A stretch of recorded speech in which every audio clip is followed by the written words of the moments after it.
10 ноябр президенти ҷумҳурии Тоҷикистон, пешвои миллат муҳтарам Эмомалӣ Раҳмон ва раиси Маҷлиси Миллии Маҷлиси Олии Ҷумҳурии Тоҷикистон, раиси шаҳри Душанбе муҳтарам Рустами Эмомалӣ дар шаҳри Душанбе бинои нави шуъбаи Вазорати корҳои дохилии 1 дар ноҳияи Синоро ба истифода доданд. Сарвари давлат муҳтарам Эмомалӣ Раҳмон бо шароити фароҳамгардида шинос шуда, бо ҳайати шахсии шуъбаи Вазорати корҳои дохилии 1 ноҳияи Сино суҳбат намуданд. Ба пешвои миллат муҳтарам Эмомалӣ Раҳмон иттилоъ доданд, ки бино аз таҳхона ва 5 ошёна иборат буда, дорои 64 ҳуҷраи корӣ мебошад. Он мувофиқи талаботи хизматӣ ва бо шароити мусоиди корӣ сохта шудааст. Маҷлисгоҳи васеъ бино дорои 240 ҷойи нишаст буда, барои баргузорсозии ҷаласаҳои корӣ ва машғулиятҳои соҳавӣ пурра муҷаҳҳаз гардонида шудааст. Синфхонаҳо ва толорҳои таълимии бино бо таҷҳизоти зарурӣ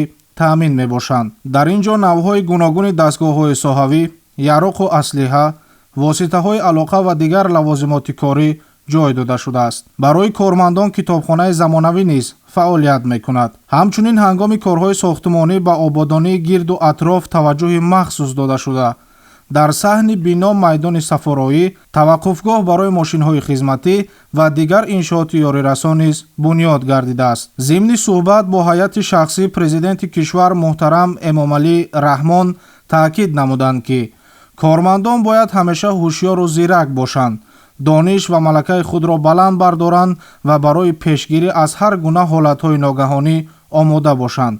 мо кормандони милитсияи пойтахт изҳори миннатдории самимии худро ба сарфармондаи олии қувваҳои мусаллаҳи ҷумҳурии Тоҷикистон, пешвои муаззами миллат муҳтарам Эмомалӣ Раҳмон мерасонем, ки имрӯз боз як бинои хуштару замонавӣ муҷаҳҳаз бо тамоми шароит ва лавозимоти зарурии корӣ мавриди баҳрабардории кормандони мақомоти милитсияи пойтахт қарор дода шуд.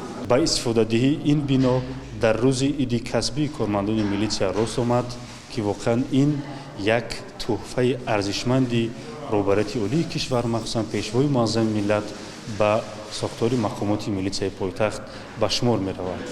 ҷавобан ба ҳамаи ин ғамхорӣ ва дастгириҳои роҳбарияти олии кишвар мо талош меварзем, то вазифа ва ӯҳдадориҳои хизматии худро сарбаландона иҷро намуда, дар таъмини суботу оромӣ саҳми арзишманди худро гузорем. бунёди чунин бинои замонавӣ ва таъмин намудани он бо таҷҳизоти муосир имкон медиҳад, ки кормандони мақомоти корҳои дохилӣ вазифаҳои худро боз ҳам беҳтар ва бо масъулияти баланд иҷро намоянд. дар охир ба шуъбаи Вазорати корҳои дохилии 1 дар ноҳияи Сино як зумра нақлиёти нави хизматӣ супорида шуд. пешвои миллат муҳтарам Эмомалӣ Раҳмон ба кормандон дастур доданд, ки ба ватан содиқона хизмат намуда, дар ҳифзи тартиботи ҷамъиятӣ, таъмини амнияти шаҳрвандон ва таҳкими асосҳои давлатдории миллӣ саҳми арзанда гузоранд.